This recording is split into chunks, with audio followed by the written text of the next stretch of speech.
Hi, my name is Chance Seaton. I'm the Chief Learning Officer here at Big Sky Weighing. For today's little learning nugget, I want to talk to you about holistic culture. Now, to set the stage for today, I want to use DISC as a framework.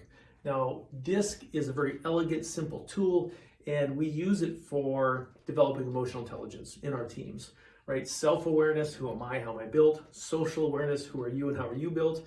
Self-management, how do I learn to flex and adapt? Social management, how do we have effective conversations together? So it's a great tool for that. And however I score, we know that score is not going to change much due to test-retest reliability. And the tool is built with two very simple dimensions. One dimension is level of activity. Am I more fast-paced and outspoken, or am I more cautious and reflective? And you're going to score somewhere on that continua. And then this level of acceptance, am I more questioning and skeptical, or more warm and accepting? We do both, but we tend to gravitate somewhere in there, and that gives us a DISC score. But I want to shift this conversation to culture, the norms, how we do work around here. Now, a lot of folks spend more of their time having conversations on this Western hemisphere, okay? For example, in a leadership meeting or when we report back to the board, we're talking about urgency, we're talking about results, we're talking about bottom line in the big picture. We're over here talking about performance, expectations, where there's some problems, some pain points, how do we fix those issues?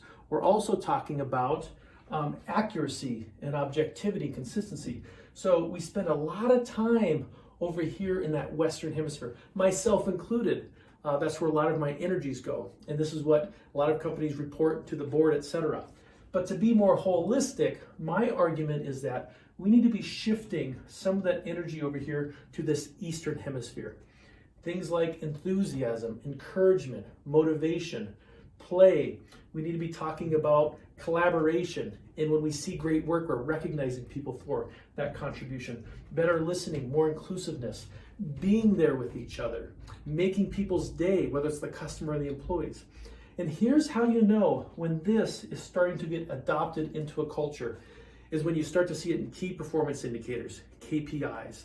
Now, we commonly report in leadership meetings and we commonly report to the board all the KPIs, financials, quality assurance, etc., that are very Western hemisphere. The day you know you're being more holistic is when a board member or a leadership member says, hey, what is our net promoter score? That's measuring the satisfaction of customers, right? How satisfied are they, right? That's very much an Eastern hemisphere. Hey, how satisfied are our employees? When a board member or a team member says, hey, what's our employee engagement score? Or what is our ENPS? That's the employer net promoter score. Between a 0 and 10, how likely are you to recommend someone to work at our company, right? When you're starting to track, because you manage what you measure, when you're starting to track this Eastern hemisphere, because there's a ton of KPIs that exist over here, but when you start to track that and report in those numbers, that's evidence that you are becoming a more holistic culture, right? You're more balanced. The whole enchilada is at play. So I hope that helps as you think about your organization, your culture, and just being more holistic. Hope that helps. Take care.